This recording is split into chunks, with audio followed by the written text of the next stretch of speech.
So in a lot of my playing and improvising and writing and whatnot, I really like to use the Mixolydian mode, and I want to talk about how I use it, how I approach it, and what sort of benefits I get out of it, and some little tricks that can kind of expand upon it that can help you understand modes and how to use them in a way that's practical. Uh, in the sense of not so much in the harmony and the progressions sort of aspect of it, but more in like the improvising and sort of connecting it to your other modes. How you're going to get the most out of Mixolydian. So, a quick sort of brief explanation of what Mixolydian is for anybody who doesn't know. It's when you're starting on the fifth of any major key. If you're in the key of D, it'd be D, E, F, G, A, right? So you're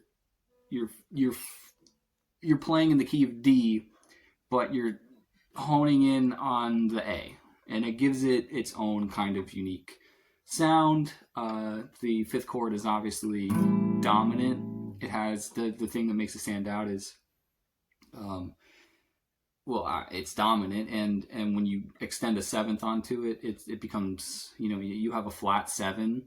When you play the Mixolydian mode, it looks a lot like a major scale. It looks almost identical to it, except the only difference is that you have a flat seven. If I were to play a normal major scale, an A major scale, it'd sound like that, right? But if I were to play Mixolydian, my second to last note, my seven would be flat, so it'd sound more like this. And your seven chord, leads into your one there, right? The reason I really like playing with the Mixolydian scale is because it's a nice bridge between a lot of useful shapes and other modes that are kind of floating in the proximity. What I mean by this is when a lot of people will solo, you tell them the key is D major, right? They're going to go to their sort of B minor situation here, with the D up there. I'm sure you're all familiar with that shape, right? Our little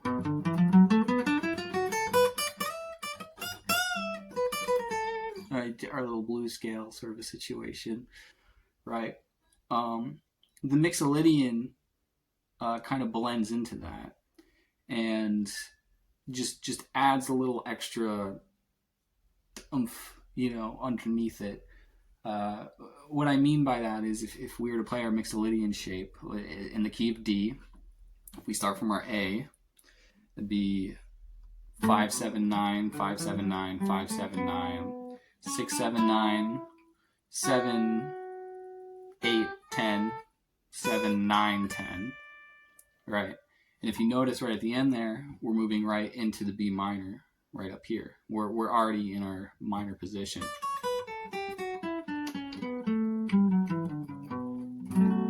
Right. So you actually, by utilizing Mixolydian, you're right there with your minor, your relative minor, but you also have all this extra bit of stuff going on, you know what I mean? So it kind of leads right into it, just sort of.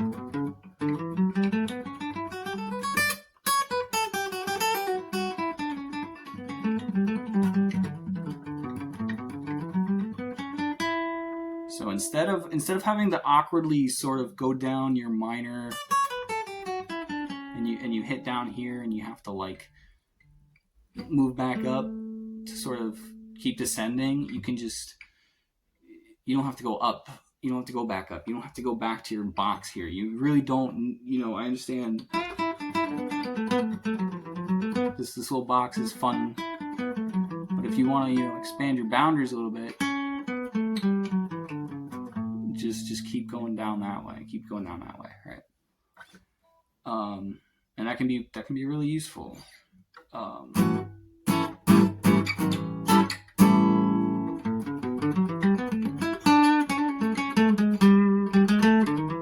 Because Mixolydian kind of has its own box too.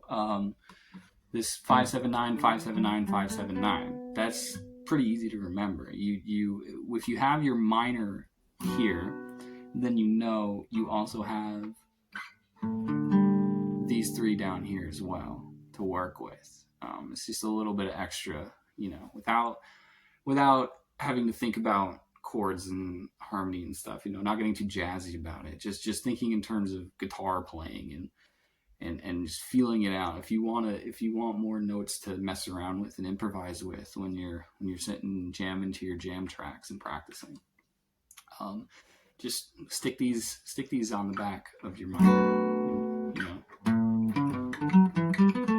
And then lead right into your minor right there. It's right there. And then, your minor is connected right to your major scale, obviously.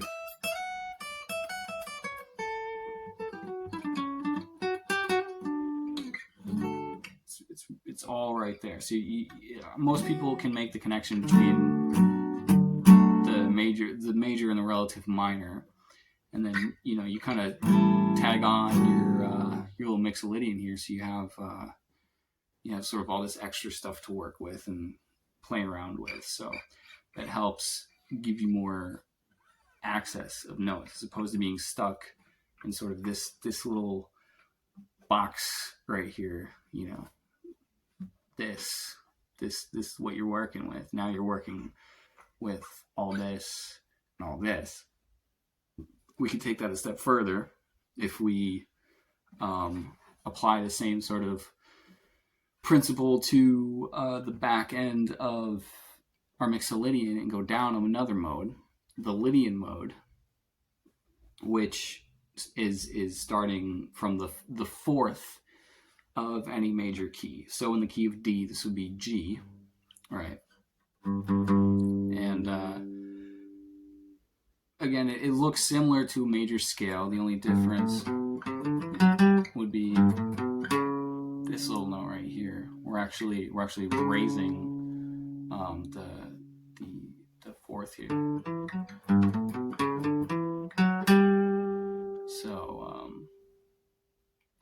So what you end up with, if you want to take that all the way up, is that would be 3, 5, 7, 4, 5, 7, 4, 5, 7, 4, 6, 7, 5, 7, 8, 5, 7, 9.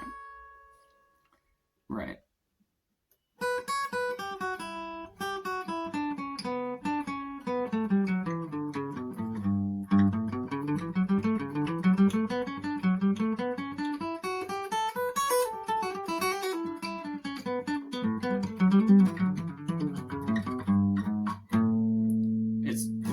I like to use the Lydian, not just as a Lydian, but to kind of use it as like an extension of the Mixolydian. So now, if you were to use sort of all of that, the Mixolydian kind of being the back end of your minor, right, kind of pushing toward that, and the minor and major basically, but sort of using this to get into that, and then using your Lydian to get into your Mixolydian. You have so many more notes to work with, and these shapes, I think, will be very useful for you to expand kind of the way that you approach what notes you're gonna pick, right? And to help you just mess around with, it gives you more room, and it's hard to really go wrong when you're playing all the right notes, if that makes sense. from there you can, that's when you want to listen in more of a harmonic way and learn, what notes you're playing and when you should play them. Not when you should. You can play anything you want, but what it sounds like and what you're going for and what you're trying to achieve. Having all that instead of just being limited to that.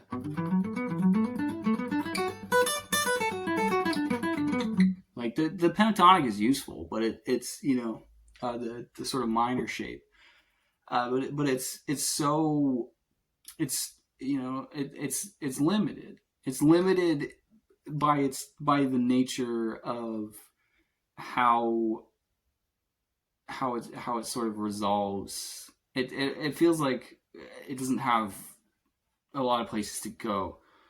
Um, it's good to integrate all of the notes of the scale in there, and to do that by utilizing modes. And Mixolydian and attaching that Lydian onto the bottom of it and connecting the Mixolydian right to the minor there. I think that's a really important thing to understand, is how that Mixolydian sort of goes right into that minor, and you have all that to work with. It's a great start, because at that point, what's she doing back there? At that point, you're real close to sort of going across your whole situation here, your whole fretboard.